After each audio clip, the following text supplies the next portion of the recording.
बांग्लादेश इन दिनों गंभीर सांप्रदायिक हिंसा का सामना कर रहा है। यहाँ अल्पसंख्यक हिंदुओं पर लगातार हमले जारी हैं और इसी बीच अमेरिका से एक बड़ा बयान सामने आया है।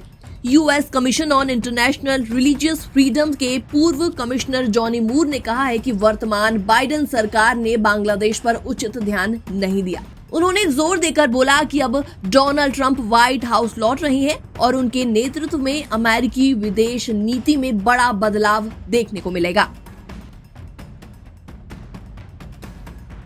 जॉनी मूर ने जो बाइडेन प्रशासन की नीतियों की आलोचना करते हुए कहा कि अमेरिका ने बांग्लादेश में अल्पसंख्यकों के खिलाफ बढ़ती हिंसा को नजरअंदाज किया है।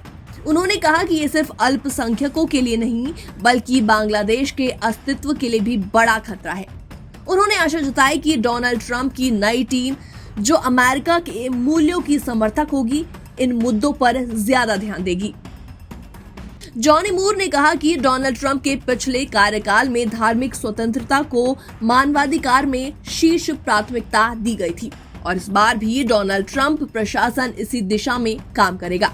उन्होंने साथ ही साथ ये भी दावा किया कि डोनाल्ड ट्रंप की टीम भारत को एक महत्वपूर्ण सहयोगी के रूप में देखती है और अमेरिका भारत के बीच सहयोग और मजबूत होगा। बांग्लादेश में हाल ही के दिनों में अल्पसंख्यक हिंदुओं और अन्य समुदायों पर हमले बढ़ गए हैं। मंदिरों को अपवित्र किया जा रहा है, घरों और दुकानों को जलाया गया और तोड़फोड़ की घटनाएं भी लगातार देखी गई। 25 नवंबर को हिंदू धर्मगुरु चिन्मय कृष्णदास को देशद्रोह के आरोप में गिरफ्तार किया गया। अदालत ने उन्हें जमानत नहीं दी, जिसके बाद उनके समर्थकों ने सड़कों पर उग्र प्रदर्शन किया। भारतीय विदेश मंत्रालय ने बांग्लादेश में बढ़ती हिंसा और चिन्मय कृष्णदास की गिरफ्तारी पर चिंता जाहिर की। उन्होंने बांग्लादेश सरकार से अल्पसंख्यकों की सुरक्षा सुनिश्चित करने की अपील की। जब मूर से पूछा गया कि डोनाल्ड ट्रंप प्रशासन इन हालात में क्या अलग करेंगे, तो उन्होंने जवाब में कहा, ट्रंप प्रशासन धार्मिक स्वतंत्रता और मानवाधिकारों को अपनी विशेष नीति का केंद्र बनाएगा। उन्होंने भरोसा जताया कि डोनाल्ड ट्रंप के नेतृत्व में अमेरिका और भारत के बीच ऐसा सहयोग देखने को मिलेगा जो कि पहले कभी नहीं हुआ। बांग्लादेश में हिंसा के ये हालात चरमपंथी तत्वों के बढ़ते प्रभावों को दर्शाते हैं। वहां के अल्पसंख्यक समुदाय, विशेषकर हिंदू, खुद को असुरक्षित महसूस कर रहे हैं।